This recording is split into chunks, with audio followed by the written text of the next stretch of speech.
নমস্কাৰ বন্ধুসকল, আজি আপোনালোকৰ মাজত আৰু এটা নতুন ভিডিঅ' লৈ আপোনালোকৰ ওচৰত আগবাঢ়ি আছো। আমাৰ লগত চাই থাকিব।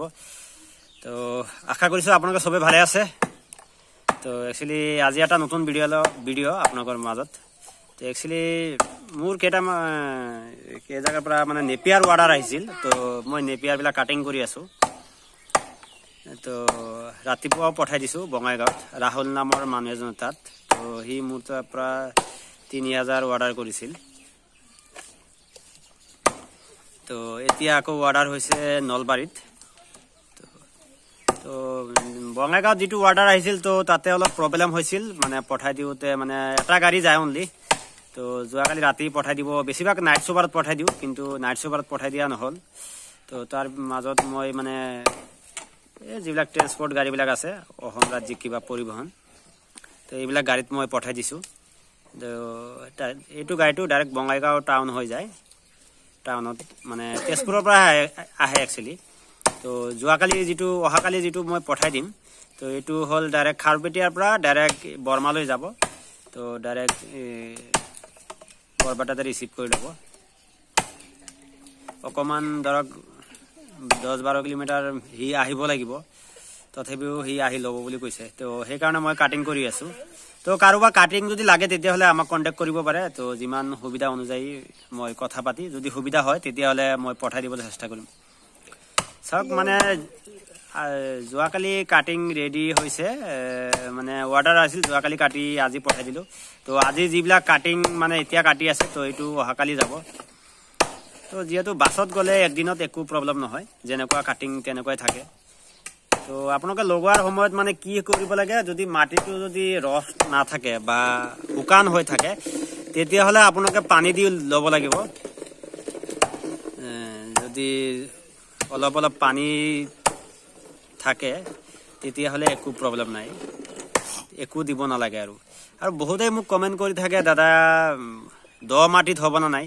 তো নেপিয়াৰবিলাক দ মাটিত বেছি ভালকৈ হয়, তাৰ মানে প্ৰমাণো আছে মোৰ তাত, মই দেখাবলৈ চেষ্টা কৰি আছোঁ তেনেকুৱা। তো মোৰ লগত আহক, মই দেখাই দি আছোঁ। তো একচুৱেলি এইটো কাটিং হৈছে, তো এইবিলাক কাটিং হৈ আছে একেবাৰে মানে ভাল কাটিং, আৰু একো প্ৰব্লেম নাই। যেনেকুৱা আপোনালোকৰ মানে মাৰ নাযায় আৰু। তো এনেকুৱা কাটিং মানে কাটি আছে সৰু ভাইটিয়ে, তো পঠাই দিব। তো মই দেখাই আছোঁ মানে কি, মই নেপিয়াৰবিলাক যিবিলাক মানে দ মাটি য'ত সদায় পানী থাকে, তো তাতে মই দেখাই দি আছোঁ। কাৰণ মোৰ ড্ৰেইন যিটো আছে, এইটো মোৰ ফাৰ্ম হয়, তো আপোনালোকে গমেই পায়, এইটো মোৰ ড্ৰেইন হয়। ড্ৰেইনৰ ওচৰত চাব যেনেকুৱা আছিল, তো ইয়াতে আৰু বেছি ভালকৈহে হয় নেপিয়াৰবিলাক। তো ইয়াতে খাই পেলাইছে, তো ওচৰতে হয়, ছাগলীবিলাক আহি খাই পেলাইছে। তো সদায় পানী থাকে, ইয়াতে ড্ৰেইন আছে। তো আপোনালোকে দেখাই পাইছে, এইটো ড্ৰেইন হয়। ড্ৰেইনৰ য'ত আছে, ড্ৰেইন থাকিলে আৰু বেছি ভালহে হয়। ইয়াৰ হেৰিটো মানে চাব গছবিলাক, আৰু ইফালৰ গছবিলাক চাব। তো উঠাই মানে মোৰ মানে কি হয়, মোৰ কেইটামান গৰু আছে। গৰু মানে কি কৰিলে, মানে নেপিয়াৰবিলাক কিছুমান বেয়া কৰি দিলে, মানে অলপো মানে নাথাকে, মানে যিবিলাক হেৰি থাকে, তো একেবাৰে খাই পেলায়। ডাঠি যিটো আছে এইটোও খাই পেলায়। তো বহুত বেয়া কৰি দিলে। তো সেইকাৰণে মই উঠাই দিছোঁ, এইফালে অলপমান উঠাই দিছোঁ। এতিয়া আকৌ হাল মাৰি আকৌ নতুনকৈ লগাই, যাতে চাৰিওফালে কিবা বেৰাৰ চিষ্টেম মিটিং কৰি দিম, যাতে গৰুবিলাক তাতে যাব নোৱাৰে। তো এনেকুৱাই পানীটো থাকিলে বেছি ভাল হয় সিহঁতৰ। মানে এইটো এনেকুৱা মানে কি, যিবিলাক হেৰি আছে ডাঠিবিলাক, তো কিছুমানে এনেকুৱা কৈ থাকে যে এতিয়া কিছুমান বৰপেটা চাইডে যেনেকুৱা মানে দ জাগা, তো সিহঁতে এটা কাম কৰিব পাৰে, এতিয়া যেনেকুৱা ছিজন, এইটো ছিজনত মানে যিহেতু পানী নাই, তো এতিয়া সিহঁতে লগাই ল'ব পাৰে।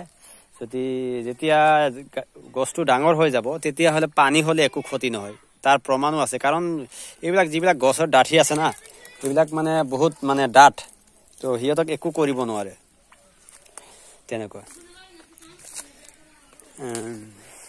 আৰু